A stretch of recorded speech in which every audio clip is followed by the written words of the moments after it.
let alone being discussed. The Kenya Kwanza had insisted that the only issues it was ready to discuss. The National Dialogue Committee submitted its report last Sunday. As we all recall, the talks were preceded by a stolen election, sweat, tears, police brutality and death, amid a steep rise in the cost of living, which has only got worse as the talks were being concluded. We want to thank all the people of Kenya, the media, fraternity, and other stakeholders for exercising great patience and restraint as the dialogue continued. I thank the members from both sides of the talks for their commitment and dedication to national duty. After the initial tension and mistrust, which was expected, the parties gelled and worked well together. Trust returned in their ranks, and they were then able to show a strong commitment to peace and reconciliation and the strengthening of institutions and governance process in Kenya. The document the team has come up with is ultimately imperfect and unfinished, but it is a good beginning. We have agreed to disagree on the most important matter to us. We made what we believed were reasonable proposals on how to address the rising cost of living.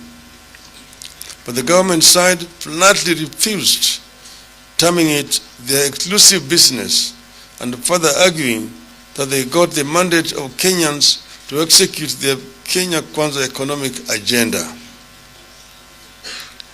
We will be engaging Kenyans further in the coming weeks as we must, because the pain of the cost of living is really unbearable. In the coming weeks, the majority of Kenyans will be carrying the burden of increased school fees besides the many crises in the education sector. Be that as it may, we have come this far because of a commitment to constructive engagement and positive energy and sacrifice for the sake of our beloved country, Kenya. Our team was able to get positive results on a number of the issues that we had set out in our demands. These include electoral justice, which encapsulates audit of the 2022 election process, restructuring and the constitution of the IEBC, increase of the timelines for the Supreme Court to hear and determine a presidential election petition from 14 to 21 days, and a commitment to the spirit of multi-party democracy. We were also able to agree on the transfer of all devolved functions and the requisite resources to the county governments, in addition to amending the constitution to provide for the equitable share of the county governments to not less than 20% of all revenue collected by the national government from the current 15%, and the establishment of the World Development Fund. We believe that these are significant reform mileages that, if implemented, can help strengthen our governance and electoral processes and safeguard the march of democracy in Kenya. Azimio, however, remains deeply disappointed that the committee was not able to agree on the one fundamental issue on which Kenyans are united across the political divide.